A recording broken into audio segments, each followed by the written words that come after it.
Қазір біреу сізге жануарларды соттау керек десе, ол адамды ақымақ па дерсіз. Ал орта ғасырларда жануарларды соттау қалыпты жағдай болған екен.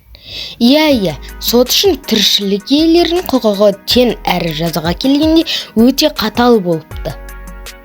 Мәселен, 1120 жылы Францияның соты астықты құртқаны үшін тышқанды соттаған екен, ал тышқан жазасы өлім болған.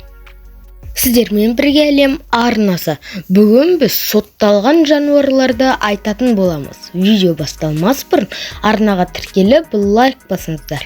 Алынше біз видеомызға кеттік.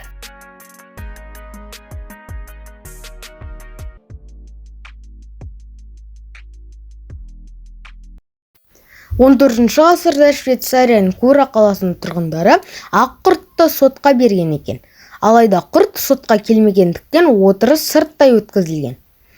Сот құрт тіршілік иесі тірі жәндік болғандықтан оған да үкім шығару керек деп жөн көрген. Бірақ жаза бермей жеңілдік жасау керек деген. Сондықтан құртқа бөлек өмір сүріп тіршілік етсін деп басқа жер телімін бөліп берген. 1313 жылы Францияда бір жағдай болыпты. Өгіз адамды сүзіп кеткен. Бұл істің анық-қанығын тексерген сот мұны ауыр қылмыс деп тауып, ірі қараны өлім жазасына кескен.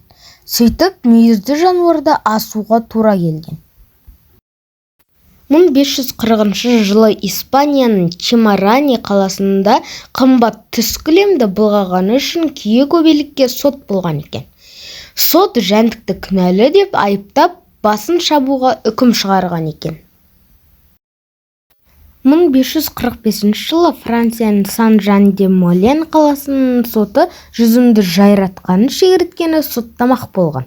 Отырысқа 2 қорғаушы келген. Оның бірі шағым түсірген тұрғынның қорғаушысы болса, екіншісі шегірткенің қорғаушысы болған. Отырыстан ештеңе шықпады, өйткені шегіртке қашып кеткен екен. Содан сот кейінге қалдырылды.